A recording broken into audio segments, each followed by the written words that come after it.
All right, ladies and gentlemen, we are back for another exciting episode of Magic Talk with yours truly. I can't do this. Oh, where did Joshua go? Josh, come back. He disappeared. Well, that's what magicians do. I see him on the screen, but it's like totally black. It's called black art magic. It must be. So It really is trying very to black art magic. I'm trying to hone and perfect said craft. well, I think you're doing a great job. All the newest magicians are in on that stuff, right? So today's subject is going to be about black art. We'll be right back right after this. Rough Edge FM. Irritatingly irresistible internet radio at roughedgefm.com. The art of magic is mystery, majesty, pageantry, and craft. It's also about history, marketing, networking, and more. All of these topics and others are discussed on Magic Talk with your hosts, renowned magician James Lantine and owner of the White Rabbit Magic Shop, Joshua Lantine. Now on Rough Edge FM. Joshua Lantine, it is Greg. That's right. Well, Yeah. since I can't be here.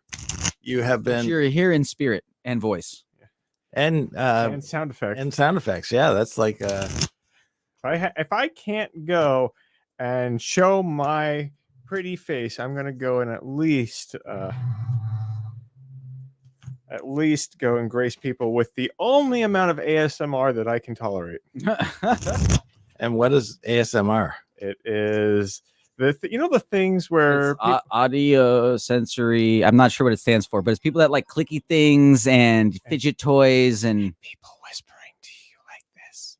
they like whispers too. Oh God, they love it when you whisper right into the mic, and the volume is supposed to be really low, but there's this person talking to you in just a solid whisper. Wow, I've never experienced that part. It's very annoying. Oh yeah, I've experienced that It's part. I've terrible. experienced the annoying part. Yeah.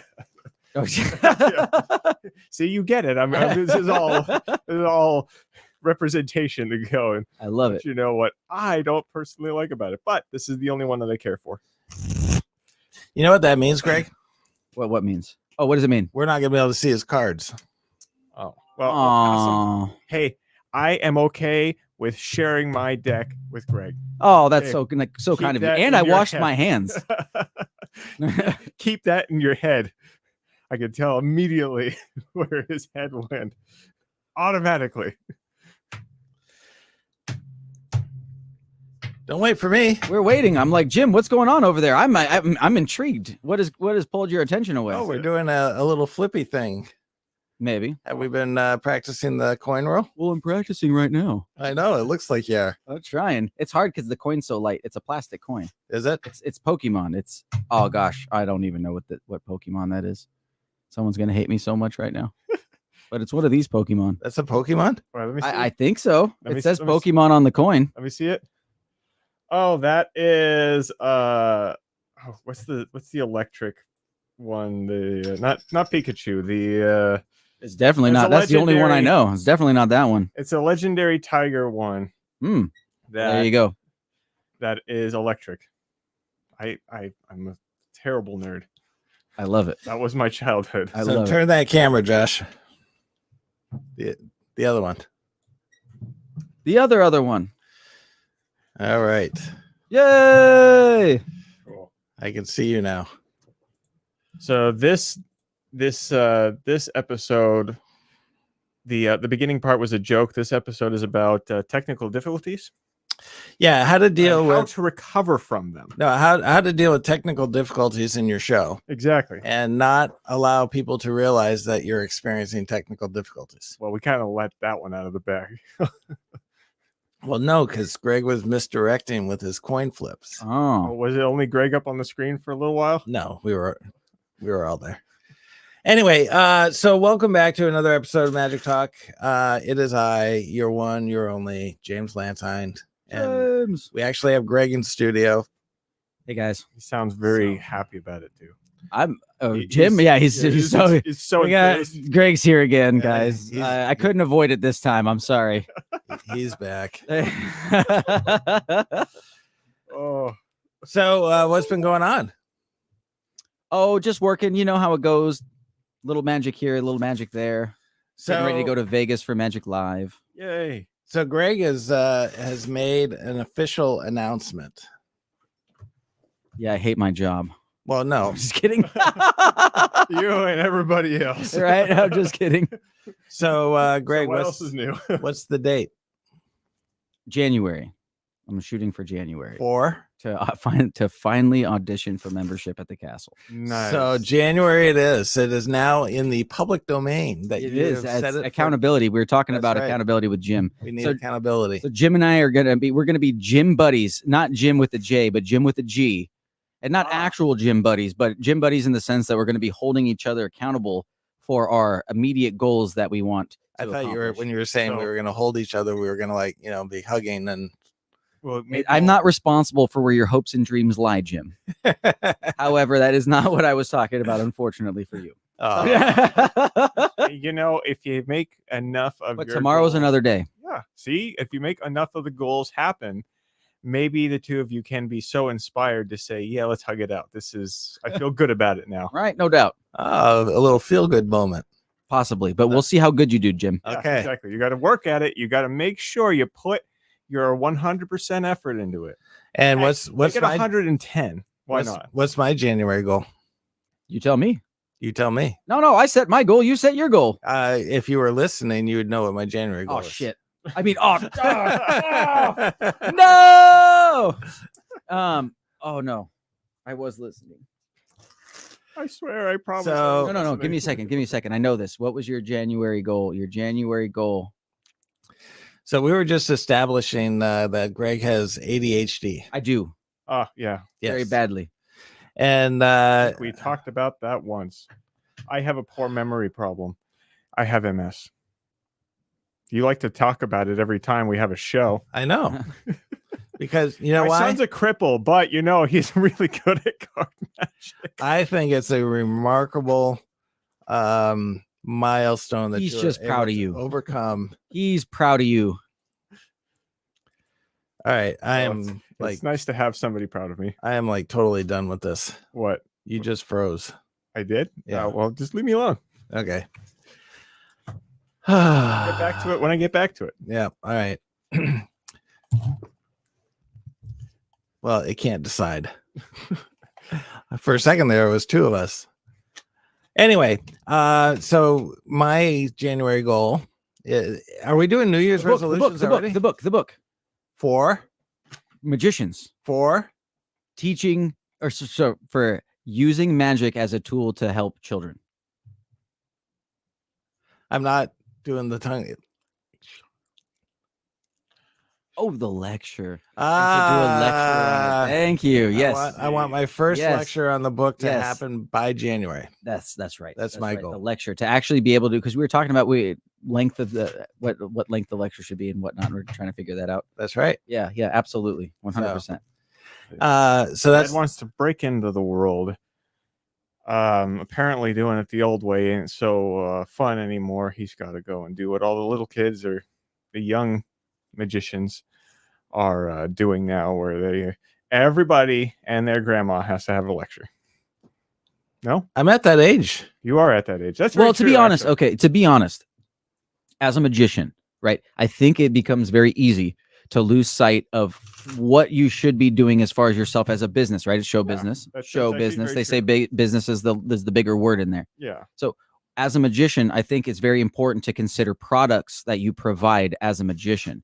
That being said, a lecture in some capacity, whether it's a basic or a more advanced lecture, I feel like that is a product that most magicians of a professional nature should have, in their wheelhouse to be able to provide in some way, yeah. in some capacity. I would Right, agree. because you are an expert in that field. If someone sees you as a magician, you are an expert. You should be able to provide some level, right, of being able to communicate in an intelligent way on how to do something, right, even if it's basic.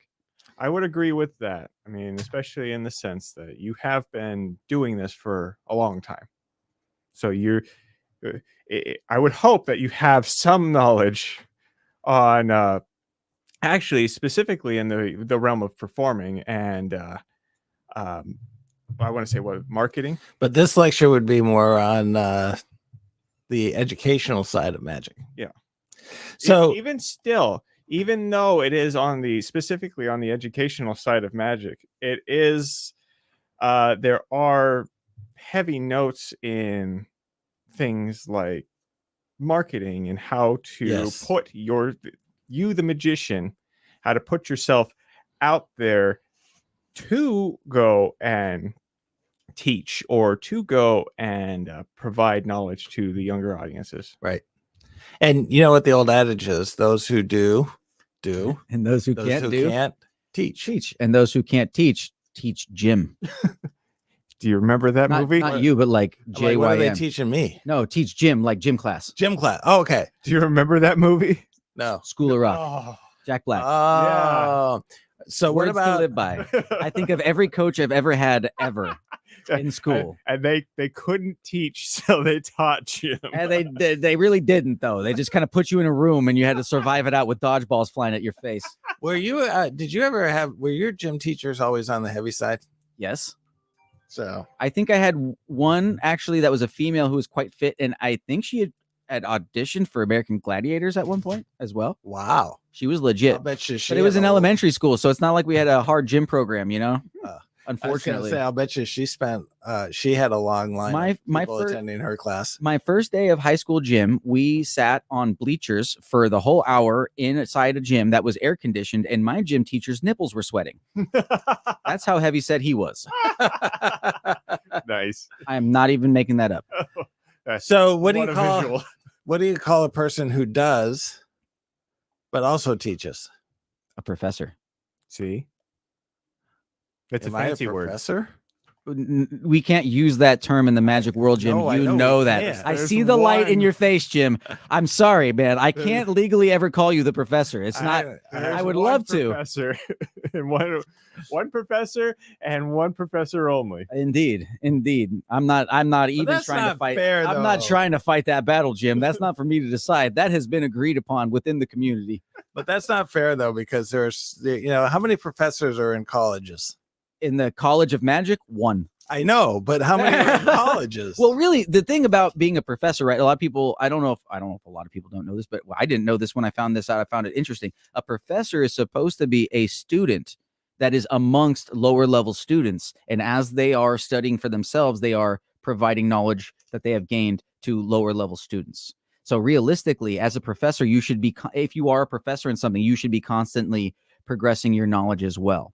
I don't know what you become if you stop learning and you continue. Maybe that just makes you a teacher versus a professor. I don't know. You might have to look that up. Then why do they all call the college Because as teachers they're professors? because they're supposed to be a part of the academic community and they're supposed to be learning alongside the students, but that's not what happens, you know. Yeah, I was gonna say, when was the last time you attended college? Me? Oh gosh, 10 years ago. Yeah. Academically speaking, a professor is one who has a doctorate. Academically speaking, there we go. Yes. Boom, doctorate makes you a professor. Done. So Put a So there- you can in call that me re- doctor. in that realm, there are two professors in the field of magic. Why? There is the professor, Yes. and then Randy. and then there's also Who's that Leonard guy? Green. Well, wasn't Is it- Randy right, the amazing Randy? What was his name? He's dead now. He's an older gentleman. Yeah, the amazing Randy. The amazing. He was also a professor, I believe. I think, right? I don't know if he had He a might have been. doctorate. I don't know. So But I do know. Wait, that but Jim, Leonard you have a Green is doctorate? actually Hold a on. doctor. Let's bring something to light though. Jim, you have a doctorate? you can call me doctor. Well, that's not what I asked, Jim. You have a doctorate? You can call me doctor. Well, yeah. You could call me many things, Jim, but that doesn't make it necessarily so. I don't. I think he wants to plead the fifth. I have a doctorate in the University of White Rabbit. Oh, there you go. So you're a rabbit doctor? I'm a rabbit doctor. Yeah. Nobody bring your sick rabbit to Jim, please. It will There are- not work out well. There are actual doctors that can. Yes. Your sick rabbit. He's referring to something else. Ashes to ashes. Oh my goodness. So, okay. So where did what was this all about? We don't know. Oh, Oh, about it your was our book. New Year's resolution Nobody knows. that I was going to be, okay. So I got You're, that. you're gonna go and break into the lecture field. So you know how lately we've been talking a lot about the divulging of magic secrets? I remember there was one episode specifically. Don't ask me to remember things, but I But do I- remember one episode specifically that was revolving around that. But I think we've brought it up many times. In the past, yeah, I Yeah. think so. So I came up with an epiphany. Do you know what an epiphany is? Yeah, like a sudden jolt of inspiration, like a realization. Realization. There we go. Yeah. So my epiphany But it on has to just come to you. You can't sit down and think about Yeah, it. no, it has to Ah, like hit 50. you like to the point where you're Bam. almost like nauseous and dizzy. Yeah. okay, so Like, ask bam. me about protecting the magician's code. Like, in what way do you want to I'm ask? asking you about the protecting the magician's code. Oh, you know what? Oh my gosh, I can't believe I just thought of this. So, yeah, You tried so Yeah. hard. That's okay. pretty good. All right. I like it. I was with it. it. I almost forgot we were pretending. So when we do these summer camps, and we do the Magic Junior Burrow, which is for kids on Saturdays, and we're divulging magic secrets, right? Yep. We're doing it all the time, and in some cases we're doing it for financial gain. Mm-hmm. So when you look at the magician's code and you think about the integrity of the code and how you violate it, whether or not you're violating or whatever, what came to me was that when you divulge secrets in that type of an environment, oftentimes what you're divulging are things that are within the public domain, like hugely in the public domain, meaning that it's in a magic kit that you get at Target, or it's readily accessible to anybody who wanted to go out and get it. Mm-hmm. Not that you have to go do any fancy searches on YouTube or any of that kind of stuff, but it's out there. Yes. And so what dawned on me is that when you reveal the secrets of magic for the purpose of, inspiring other kids to become magicians or education or whatever, when we do these summer camps, most of these kids are not here because they chose to be there. They're not looking or aspiring to be the next magician. They're there because they were put there. Yep. When people come to our junior burrow, they're there because they have, they want to explore magic. They might have a passion for it. They might not. Most of them will just drop out. Others will stay to it and keep going. But let's say you touch, and that is a huge. You better be bad careful, Jim. example. That I was going to say, let's say you touch a couple. That was like, no, wrong. Really lost. That it. is in I like the term inspired. that is in the do not category. Let's go with inspired. Okay, so let's say you inspired a couple of kids out of the 500 kids that went through your program. You'd be doing pretty good if you inspired them to go on and take magic a little bit more seriously and follow it through. Can I just say real quick that also reminds me of School of Rock? The one scene where Oh, I've been touched by these kids, and I I'm feel pretty like sure. I've I'm pretty touched sure them I've touched too. a few of them too. So it reminded me completely of that scene. It's a School of Rock kind of show. It kinda There you is. go. Where Well, we should do the school of. School of Magic. Yeah. School of Magic. Can we we could do a short on it. That would be funny. We'll do a short movie on the School of Magic, so, and you guys can be the students which in the means class. you got to be a deadbeat magician that is way down on his luck, behind on his rent, And and hungover. constantly, and you've just taken advantage of your friend who's a legitimate substitute teacher, who you're taking his job because, man, I need the money, and I picked up the phone and not him, so who's really getting hurt here? Kind of want to watch this movie now. I know. Right? So, anyways, so what I've concluded is that when you're looking at protecting the magician's code, the magic that you choose should be based on for example, the cups and balls. I mean, that trick is so far out there. Everybody, you can get it in pretty much any magic kit you want. Everybody who has ever had a magic kit knows the cups and balls. Yet, if you watch a professional do it, it's still baffling. It's still mind-boggling. Mm-hmm. Even all the people, if you go to the castle and you watch somebody do the cups and balls, I'll bet you, 2/3 of the people sitting in that audience have had a magic kit at some point in their life and probably had the cups and balls in it. And yet they watch it and they still go, whoa. Mm-hmm. So if you're going to reveal magic and you're revealing it for the purpose of inspiring or bringing kids up into, into the field, or just to simply educate, then use the tricks that are very much in the public domain, and that if it's done by a professional, even though it's done exactly the same way that's in the kit, but yet when you watch that and you go, wait, no, that can't be. It's like Penn and Teller. They go and they show you something and then they reveal the thing and you're going, yeah, no, that's not how you did it. You're just fibbing me. Those are the tricks that I think are okay to reveal. Linking rings are in there. They're in kits all the time. And anytime I get a kid that comes up to me during a show and says, hey, I know how that trick is done, I have it in my magic kit, I just look at him and I go, can your rings do what my rings did?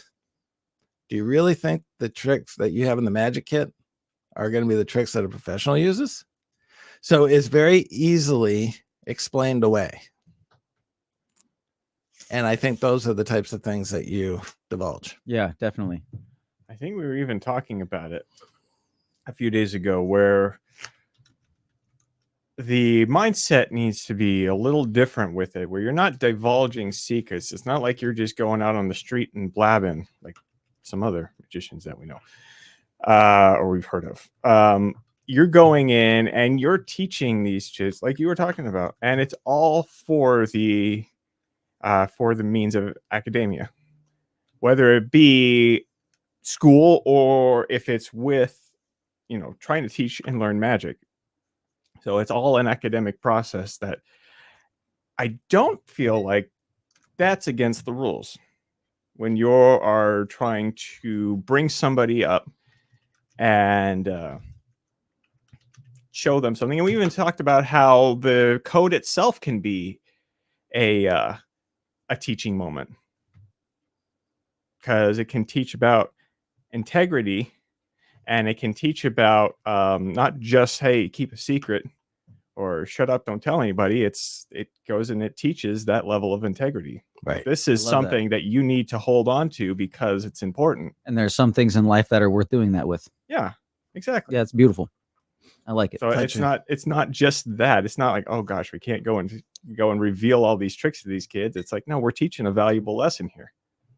Beyond the stage. Beyond the stage. Exactly. On the stage. That's where. Okay. We're tying in the title of the book here. All right. So it's like a TV show that says the name of the TV show in the TV show. We're going to take a little break.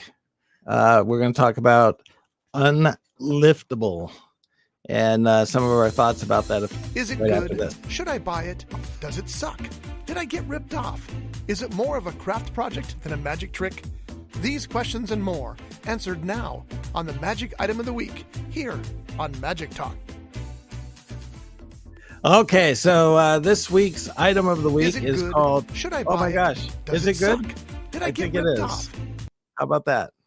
There we go. You did not get ripped off. I'm answering your questions. Thank you. So I don't know how many of you have seen this. It's been out there for a little bit now. It's called Unliftable. Defy gravity. Defy Gravity, the heavy light deck. So Now, one thing that's nice about this one, or that's interesting about this one, is it's not like you think with defying gravity. So you can't float with this deck. You can do exactly the opposite. Yeah. Ooh. Yeah. Gravity is holding it down. Yeah. Whoa. Very much so. Gravity on demand. So I got to be honest with you. When I first saw this trick, I was like, yeah, we're not going to carry that. That's stupid. We are not going to carry that. And I think those were his literal words too. oh, it was. Oh boy, that's stupid. You know, That looks really dumb. But you know who was really stupid? No, I'm just kidding.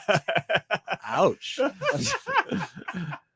So when I was never a big fan of the light and heavy box, and it does seem kind of hokey. yeah, I just was never a big fan of it. Like a bit carnival-esque or like yeah, Yeah. kinda like that. Like, all right, yeah, this is cute, but it's not.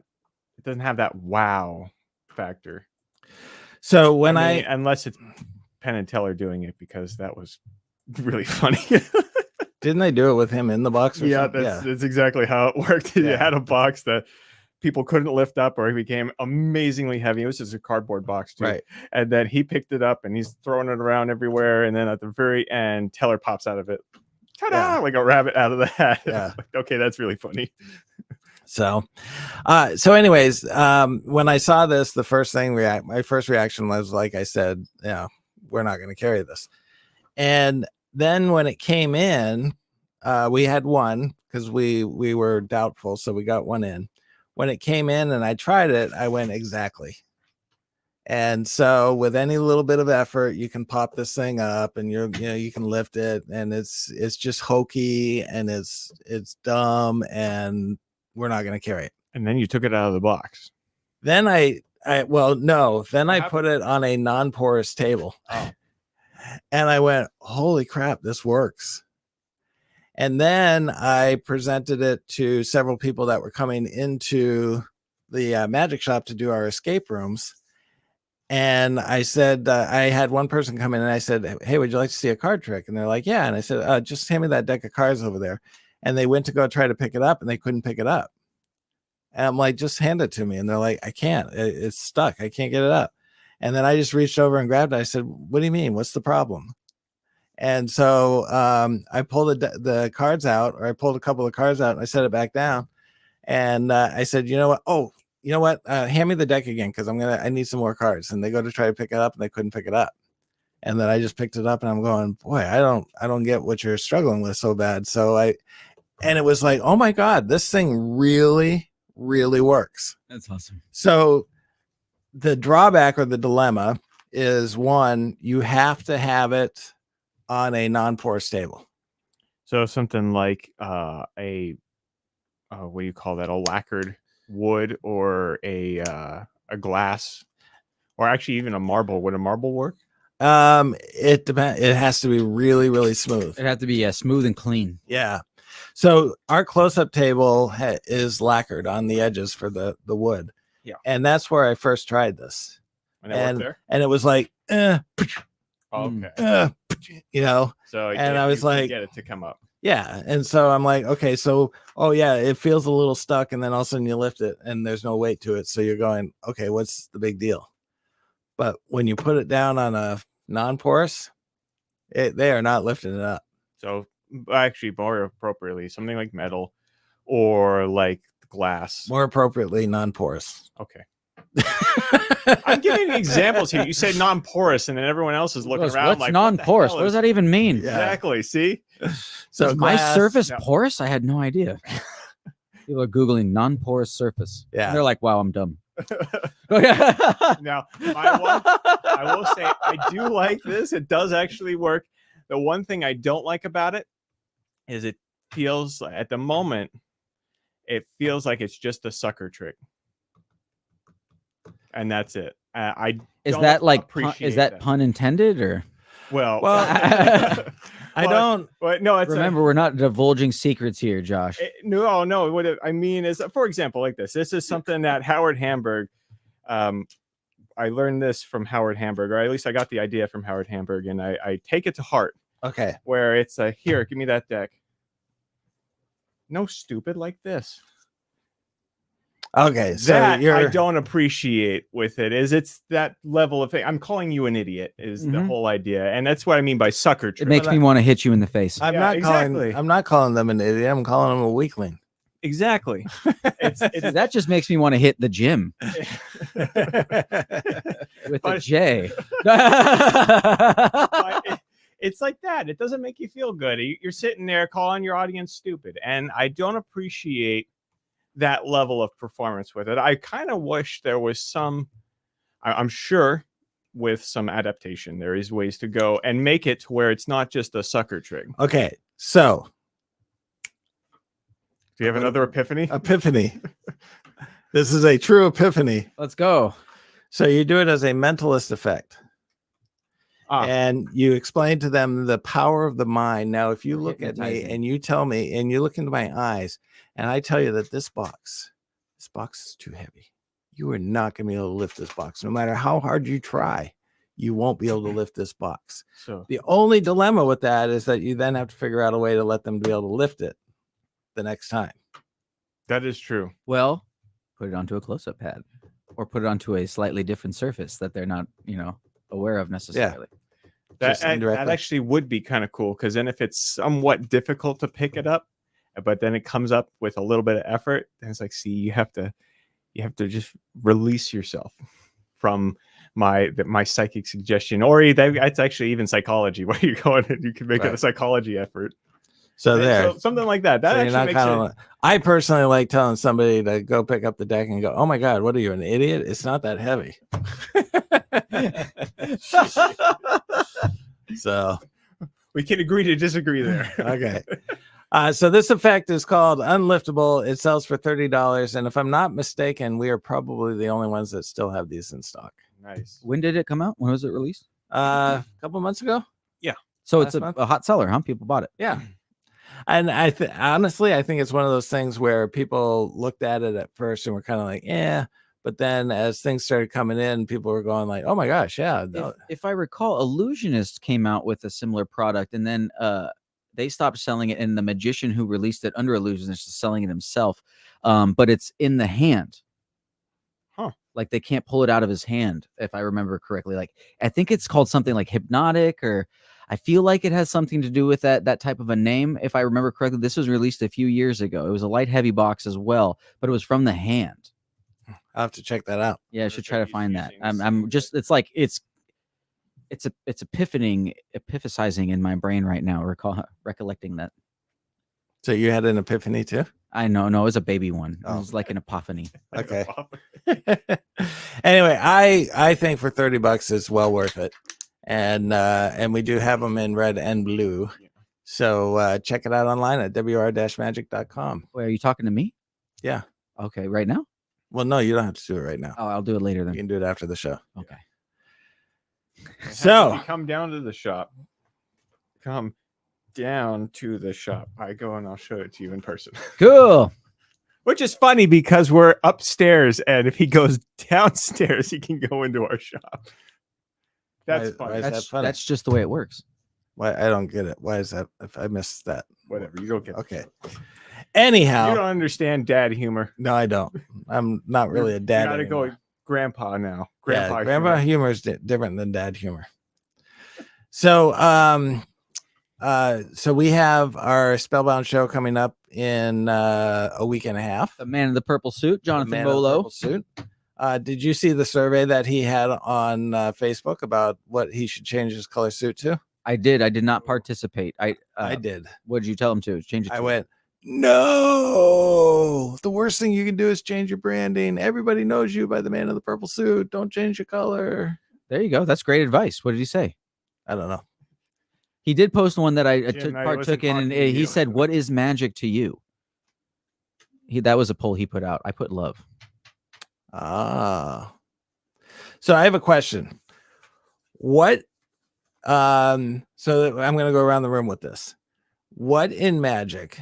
Let's say, all right, so you have magic, and let's imagine that you didn't have magic in your life. Okay, what capacity? You mean performance based magic? Like just so you're let's just say at if there for wasn't me- magic in my life, we wouldn't be here because we're here with magic. You still believe in the Easter bunny? A little bit. Okay. All right, let me rephrase the question. You trying So- to tell me the Easter Bunny's not real? No. The Easter bunny is very real. Oh, thank you. Santa Claus. Well- So let me Did you say as well as Santa Claus? Yeah. Okay, good. Thank Yeah. God. I was getting So nervous there. let me set the scenario. I got a magic kit when I was 9 years old, and let's assume that magic kit never came and I never got the bug. Maybe I did a trick or two or something like that. Like everybody's kind of seen a trick or done a trick or whatever, but I never got the bug. And so now I went through the rest of my life without that bug. How would my life be different? Depressing. Well, There's- no. How would what has magic done in order to bring you to where you are today? Well, it brought me to you. I wouldn't be alive. I'll say that. I wouldn't know you guys. I can probably say with certainty I wouldn't be alive. That's probably true. Yeah, that's true. Yeah, Josh would not be here. No, And also, nor would my grandkid. no. or- Yeah. no, neither of them. Actually, I think you would be. Nothing would be changing too much in this regard. You'd be plugging away in front of a computer as an accountant. Yeah. I think Constantly. one, I would have never met Julie. And I know that for a fact because she's 5 years younger, and it was purely for the magic that made me even recognize her. So I would not have met Julie, which takes them totally out of the equation. I would have been a nerd. I would have been a computer geek of some sort. Probably an accountant. Oh boy, if you were a computer geek, that probably means you'd be having a lot more money. Yeah. Just Geez, now that you mention it. And I think, every job that I got was through my magic. Like literally every job I got was through my magic because they either saw me as a magician and then we started talking and they found out that I do accounting or whatever the case may be. Or I got the interview and I did a trick during the interview and then they hired me because of my personality, because I have such a striking personality. Just saying. So Oh, I agree. everything. So none of that. One, I wouldn't be in California. My kids would not have been born. So my life would be dramatically different. Obviously, I wouldn't be here with the magic shop and none of that. Mm-hmm. So I would have a dramatically different life had the magic not been in here. What would have changed for you? I mean, magic hasn't impacted my life so much in that sense, more as it has been for my inspiration and my belief in myself. Magic showed me at a young age that I really could do anything I wanted as long as I took the time to think about how it should be done and put in the time to get it done. So it's definitely given me that level of confidence in whatever I do from a pretty young age.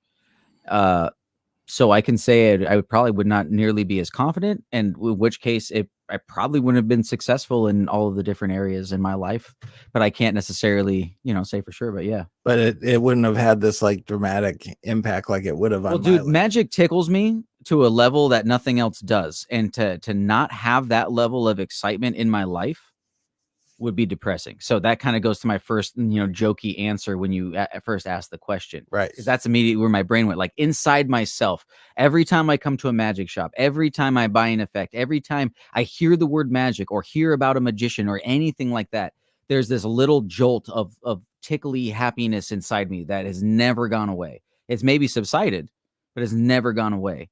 And to not have that there, because there's nothing else that does that for me. Mhm. Nothing else. And I've had plenty of hobbies, but there's nothing like that. And to not have that, that's kind of almost a scary thought. It's kind of weird. It's a precious feeling. Right. so he'd be depressed and he wouldn't be as successful. Okay. Is So basically what he said. yes. So how would your life be different? How would my life be different? Now you came into magic much later. I did. So your life was pretty much established as an adult because you started as an adult. I would have a regular 9 to 5. I'll tell you that. Yeah. So you'd That's- actually have money. Well, That's what you're saying. actually, I hate to make this show political, but I still don't think I'd have any money. Yeah, exactly. I was That's, going to say that just we the 9 to can leave 5, that it doesn't right do it, there. bud. Unfortunately. We can leave it right there, but everyone else can fill in the blanks as to why. But I wouldn't have any money. I'd just have an ordinary job. And would Nikki still be in your life? Probably. And She didn't come into my life with magic. right. She She stayed in my life through the magic, thank God. But Yeah. that's Most women would be like, heck with that. You wanted that career? You're on your own. yeah. So, Yeah. So so out of the three of us, I'm probably the one who would have the most dramatic change. Absolutely. yeah. Because, You. hey, I wouldn't My be- magical journey has yet to truly begin. yeah. I truly feel that. Are you saying mine's over? You're a bit over the hill, Jim. I'm not gonna lie, but that's why we're teaching now. You know, we're finding new projects and things. Yeah. I'm just kidding.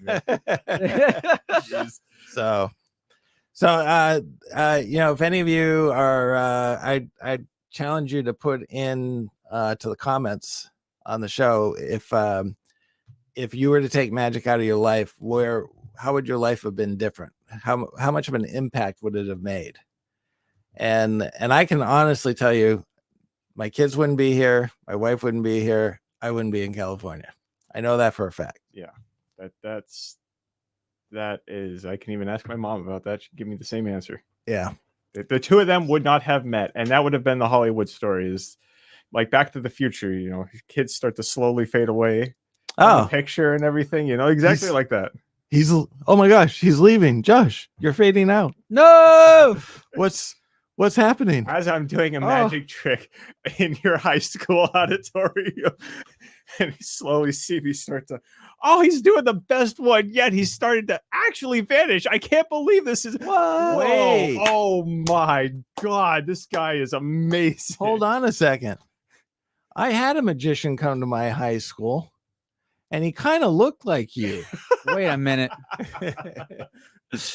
All right, we're gonna call it a day because our friend Greg has to go. I know we Does didn't. that mean Ken is Doc Brown? Huh? Does that mean Ken is Doc Brown? Yeah, He kind of is a Doc Brown, isn't he? he is. It looks like it. So Fills the Get him a quota. lab coat. Yeah. anyway, take a look at the comment section and comment on where would you be if magic didn't enter into your life. And with that being said, I know you got a card trick, Josh, or not a card trick, but I know you got a deck, but we're going to save that for next week. I got you to do a review on playing cards. You did? In some fashion, yes. Unliftable is a card trick. So it is talking about playing cards. Hypnosis. So I'm going to at least take that one. Okay. You got it. And we will see you all next week. Later. Oh, and- Abracadabra. Hey, remember at White Rabbit Magic? We believe in magic. Whoa, there we Hocus go. pocus. Presto. Pick a card, any card. Some words are magic. They sparkle with the promise of something wonderful. But they're still just words until you add that something wonderful to the mix. And that's what you'll find at the White Rabbit Magic Shop in Santa Paula. Their inventory includes world-class tricks and illusions that are not only for sale, but that they will teach you to master. In addition, White Rabbit Magic Shop is world-renowned for its amazing collection of bicycle playing cards, with nearly 500 decks in stock. So, if you're serious about magic, then say it with us. At the White Rabbit Magic Shop, we believe in magic. The White Rabbit Magic Shop, located at 15500 Telegraph Road, Suite B15 in Santa Paula. For more information, please call 805-850-3051 or check us out online at wr-magic.com.